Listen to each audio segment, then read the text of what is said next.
सबसे खराब रोग क्या है? मोटापा। मोटापा कम करना है तो भरपेट गुड़ खाइए, भरपेट तिल खाइए, भरपेट मूंगफली खाइए, मोटापा भी कम हो जाएगा। तो गुड़ खाइए, मेरा कहने का मतलब ये है। अब गुड़ के कितने प्रिपरेशन है हमारे घर में? गुड़ का तिल का प्रिपरेशन एक है, तिल पट्टी कहते हैं, गजक। गजक तो भरपूर गजक खाइए। क्यों खाइए जी? तिल है और गुड़ है। गुड़ में जो केमिकल है ऑर्गेनिक, तिल में लगभग वही सब है जो गुड़ में। तिल भी क्षारीय है, गुड़ भी क्षारीय, और दोनों क्षारीय चीजें खाएंगे तो पेट के अम्ल को बैलेंस करती रहेंगी। तो तिल गुड़ रोज खाइए, माने तिल की पट्टी बनाइए, गजक बनाइए, नहीं तो तिल का लड्डू बनाइए, गुड़ के साथ बनाइए। फिर इसी तरह से मूंगफली है, मूंगफली भी क्षारीय है और गुड़ भी क्षारीय है, तो मूंगफली और गुड़ मिला के वो पट्टी आती है, वो खाइए, बच्चों को खिलाइए। और आपके पास जो भी प्रिपरेशन है गुड़ तिल के, गुड़ मूंगफली के, वो सब बनाइए। और ये जो 3-4 महीने हैं, नवंबर, दिसंबर, जनवरी, फरवरी तक भरपेट खाइए, भरपूर खाइए, क्योंकि इस समय आपके शरीर को इन्हीं की जरूरत है। तो कफ जिंदगी से बहुत दूर रहेगा। तिल खा रहे हैं, गुड़ खा रहे हैं, मूंगफली खा रहे हैं, कफ बढ़ने की बिल्कुल संभावना नहीं, तो जिंदगी में कफ के रोग आने की संभावना नहीं। अब जानते कफ का सबसे खराब रोग क्या है? मोटापा। मोटापा कम करना है तो भरपेट गुड़ खाइए, भरपेट तिल खाइए, भरपेट मूंगफली खाइए, मोटापा भी कम हो जाएगा। आपको डर है ना, तिल खाएंगे जी उसमें से तेल है। तेल तो है तिल में, लेकिन वो HDL वाला, LDL वाला नहीं है, VLDL। ये मोटापा जो है ना, वो VLDL और LDL का चक्कर है। HDL जैसे ही बढ़ेगा, मोटापा अपने आप कम होगा, पेट अंदर ही जाएगा। आप में से कोई भी मेरे कहने पर 3 महीने एक एक्सपेरिमेंट कर लीजिए, तिल चबा चबा के खाइए, खाने के बाद 3 महीने के बाद वजन नापेंगे, 8-10 किलो कम मिलेगा, कम से कम इतना कम मिलेगा। खाना खाया, खाने के बाद आप सौंफ खाते हैं ना, सौंफ की जगह तिल खाइए, और काला खाया तो और ज्यादा वजन कम मिलेगा। काला तिल एक है सफेद, काले की गुणवत्ता सफेद से भी ज्यादा है। लेकिन ये इन्हीं 4 महीनों में, गर्मी में अगर आपने यही तिल खाया तो प्रॉब्लम आएगी। भागवत जी कहते हैं कि तिल खाने का सबसे अच्छा समय वही है जो आज चल रहा है, ये फरवरी तक चलेगा। तो फरवरी तक, और कभी बहुत ज्यादा लिबरल हो तो होली के दिन तक वो कहते हैं तिल खाने का समय है। होली होते ही तिल कम करिए या खत्म करिए। फिर कुछ और चीज आएगी, वो क्या आएगी वो मैं बता दूं, लेकिन आप ये करके देख लीजिए। 4 चीजों को ज्यादा उपयोग आप करेंगे, वजन आपका कम होता जाएगा, पेट का अम्ल कम होता जाएगा, घुटनों के अंदर का जो कई बार कहते हैं ना डॉक्टर, यूरिक एसिड जमा हो गया जी, यूरिक एसिड। यूरिक एसिड क्या है? अम्ल ही तो है। तो ये यूरिक एसिड आपको कम करना है, तो गांठ के सब जो माने जोड़ों के दर्द आपको कम करने हैं, तो इनके लिए ये सब चिकित्सा बताई है। तिल है, गुड़ है, और मैंने एक चीज बोली थी कि अगर आप जैन नहीं हैं तो शहद है। शहद में भागवत जी कहते हैं छोटी मधुमक्खी का शहद, बड़ी का नहीं। तो शहद लाएं तो उसको पूछ लीजिए। तो एक हिस्सा हो गया कफ का। और भाई लोग घट्टी इसलिए चलाएं कि पेट अंदर हो जाएगा सवाल। ये आजकल सबकी टोन बाहर निकल आई है।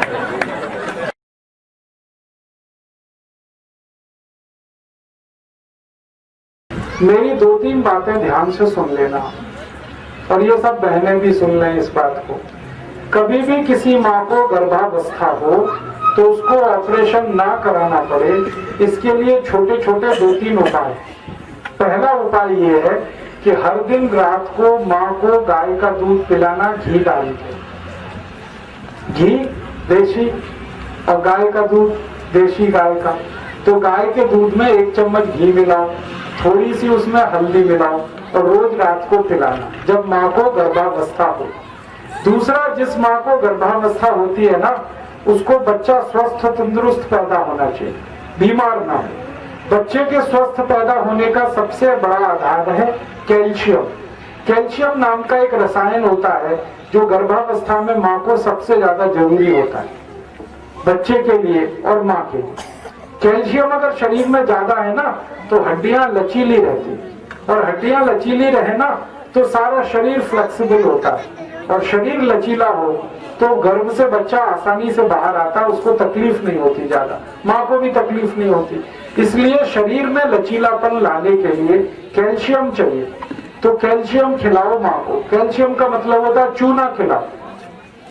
चूना समझते, पान में जो लगाते हैं। और एक निवेदन माताओं से अगर हो जाए तो, कि जो गर्भवती माताएं हैं वो भी, और स्वस्थ माताएं वो भी, और भाई भी कर सकते हैं इस काम को। ये जो घट्टी होती है ना, ये दुनिया की सबसे बेहतरीन एक्सरसाइजर है। इस घट्टी को चला के मैंने देखा, इस घट्टी को चलाने में सबसे ज्यादा दबाव पड़ता है पेट पर, और माँ के पेट में गर्भाशय होता है। तो बार बार जब हम घंटी चलाते हैं तो गर्भाशय जो है ना, एक तो क्लॉकवाइज और एक एंटी क्लॉकवाइज दोनों तरफ घूमता है। और 15 मिनट रोज आपने ये घुमा दिया तो बच्चा तो एकदम स्वस्थ, दुरुस्त और तंदुरुस्त ही होगा और बिना माँ को तकलीफ के होने वाला है। क्योंकि गर्भाशय में फ्लेक्सिबिलिटी अगर है किसी भी माँ के, तो बच्चा तो आराम से बाहर आएगा। तो 15-20 मिनट माताएं घंटी चलाएं, अगर गर्भावस्था में है तो, स्वस्थ है तो भी चला सकते हैं। और भाई लोग घंटी इसलिए चलाएं कि पेट अंदर हो जाएगा सवा। ये आजकल सबकी टोन बाहर निकल आई है। माताओं का पेट बाहर आए तो समझ में आता है वो गर्भावस्था में है। ये पुरुष किस चक्कर में पेट बाहर निकला,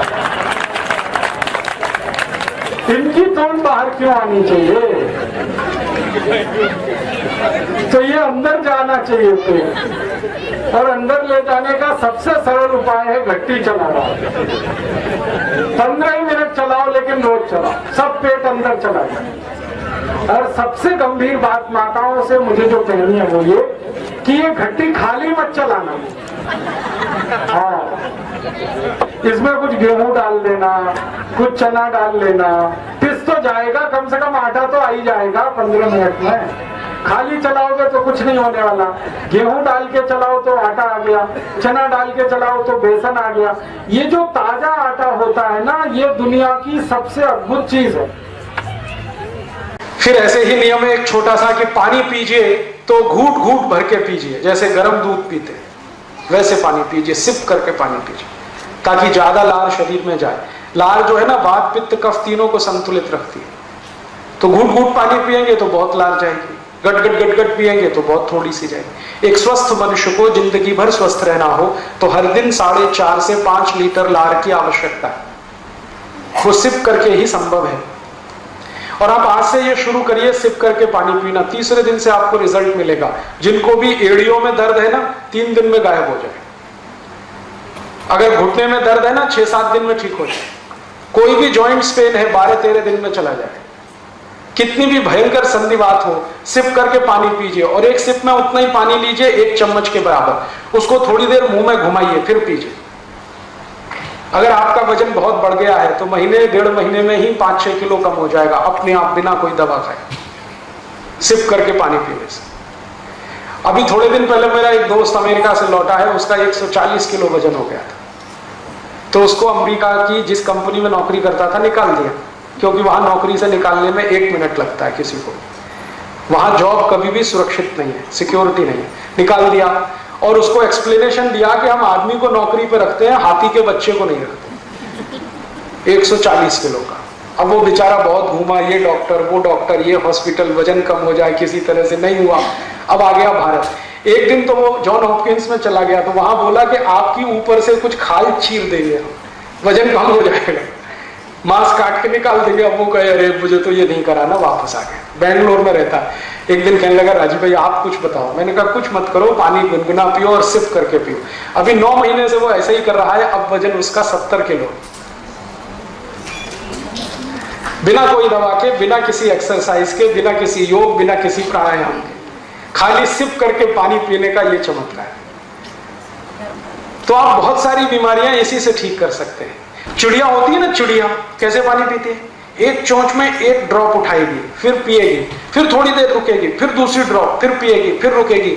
चिड़िया को ना संधिवात होता है, ना जॉइंट्स पेन होता है, ना डायबिटीज होता है, ना कैंसर होता है, ना हाइपरटेंशन होता है, ना माइग्रेन होता, कुछ नहीं होता। वो स्वस्थ है, मस्त है।